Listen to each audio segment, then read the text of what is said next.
find it interesting that the dollar continues to, rise in such an inflation related environment. But at the same time, that's kind of my thesis. I'm like, well, because that's going on, I'm interested in being short, and we'll see what happens. I am probably getting close to maybe reversing that because it's been so strong more recently, and I'm up against my limits. We'll see what happens here. But you want this type of price action because it leads to other price action in other areas, particularly something so macro. It leads to other price action in other areas of the market, especially if you trade options or even trade futures, whatever.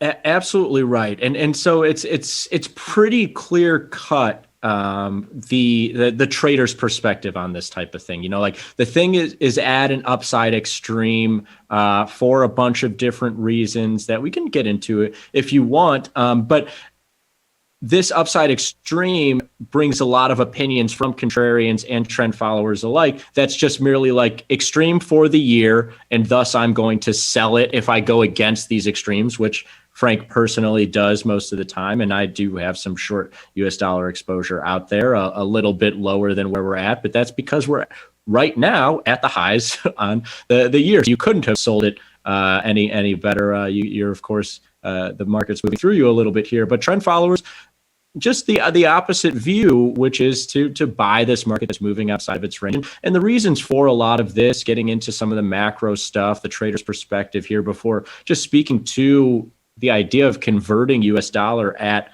a price level like this, is because interest rates are projected to rise here in the US, whereas in Europe, Japan, England, and a bunch of other places, they are, at least for the moment, staying pat at 0% interest rates. And that's one of the biggest drivers for US dollars a lot of times is, the US dollar is outperforming the euro and the yen and the British pound. Oh, well, that's because our interest rates here in the US are outperforming those abroad. There's other reasons as well, but that's one of the most basic macro reasons. And that all kind of makes sense from the trader's perspective, right, Jermal? Yeah, actually, I was going to, that's one of the charts that I'm going to bring up today on engineering the trade, showing the more recent action between the dollar, the 2-year and the 10-year. And like you said, they're all kind of moving to the upside more recently.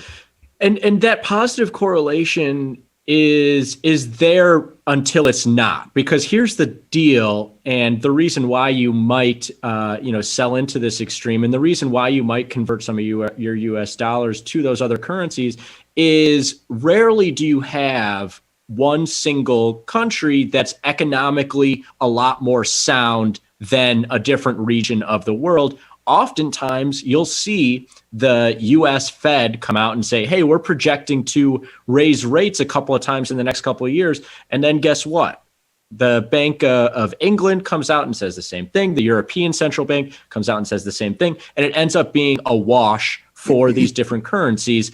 Obviously hasn't been the case in recent months, but that tends to play out. And thus you have a currency market, the euro in particular, which we'll get to in a second. Yeah, it's at extremes on the year here, down at $1.12 per euro. That's a low level that we've seen the last year or so of trading. But guess what? That market has never gone down, hasn't gone down to par, which would be $1 even per euro, hasn't done that in over a decade. And that's because even in interest rate environments that are rising or falling, different parts of the world tend to do it together. And so you rarely see a currency that's just really moving through extremes. It's actually a pretty good mean reversion trade. But let's get to this idea of conversion, because everyday people can use SFX futures to convert their US dollar. They can actually use that SFX future to convert thousands of US dollars for just $171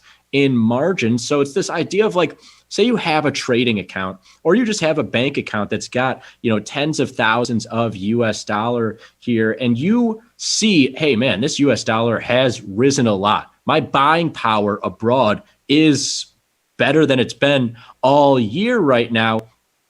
And maybe I'm going on vacation or maybe I just, for whatever reason, I want to hedge some of that US dollar some of that US dollar exposure I have in a trading account or bank account or otherwise, you can look at selling that SFX future, Jermal, for just $171 in margin and convert about right now about $10,000 of US dollar exposure to a mix of Euro, Chinese renminbi, Japanese yen, British pound, Canadian dollar, Australian dollar, Mexican peso, in that order of weighting. Euro is the biggest weighting, renminbi is the second biggest, then yen, pound, and everything else. I mean, does that conceptually make sense why an everyday person would maybe do something like that while we're at the highs in US dollar? Most definitely. And you bring up a good point, because there's a rumor that there's a lot of people that have a lot of money on the sidelines and savings over the past year. That's one of the main reasons that the government has been trying to get the virus under control, to get more people out and spend more, because consumer spending is 2/3 of GDP. So it absolutely makes sense that maybe if you have a bunch of cash in the bank, you could probably go look to sell dollar futures. It's another way of hedging. Yeah. Yeah, absolutely. It hedges this US dollar's potential downside, given, historical trading that we've seen in the dollar. Like I say, it doesn't necessarily, it hasn't, at least as long as I've been around here, just ripped in one direction, where it's like, oh yeah, you remember back in the year 2000, euros were trading for $1.20 and now they're trading for 70 cents. Like, it really doesn't tend to happen. It takes a really big market shift. And so it might be a good time to commit that hedge. And also, just as simple as, like, if you're planning, I know a lot of people, myself included,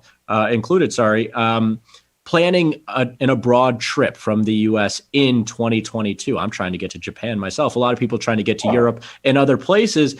This is maybe a good spot to just put on one simple short SFX trade. And if the yen bounces back in the next year, the euro bounces back in the next year, both those markets at lows, then this US dollar is going to come lower. And I've hedged. I've kind of, in essence, bought my yen and euro at these lows that we're seeing in the latter part of 2021, even though I don't have a trip till 2022. Is that's kind of a cool case as well, right? Look at you, man. You got it all ready to set up, huh? Golly, you're doing a great job. So far, I found no fouls with anything you're saying. This has been so normalized, your ref outfit, that I completely forgot that you're dressed like a freaking zebra on this. First of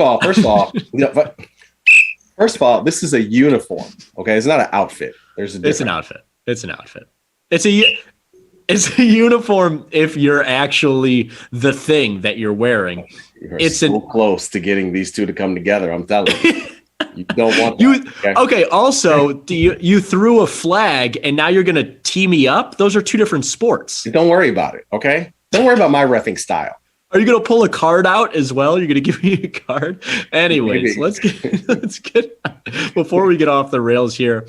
I just want to show the reflexivity of these markets. So it all kind of hits here and makes sense, hopefully. You can look at that black line, the US dollar, for this year of trading. You can see, similar to the charts that we looked at earlier in this segment, that it's at those highs. And that coincides directly with the yen and euro being at historic lows on the year. And so this is the general idea. You sell one SFX future. It costs you $170, and you convert right there, just in that one simple trade, you convert about 10,000 US dollars to yen, euro, and a couple of other currencies that are at those lows. And you don't have to worry about, going to an actual physical conversion place to get some kind of hedge like this on. The idea would be, I'm planning on going to Japan next year. I'm going to go buy all of my yen at a bank right now. That's kind of a pain. We can wait to do that until a later date. Putting on this trade gets you long those markets just in one fell swoop. It's honestly, I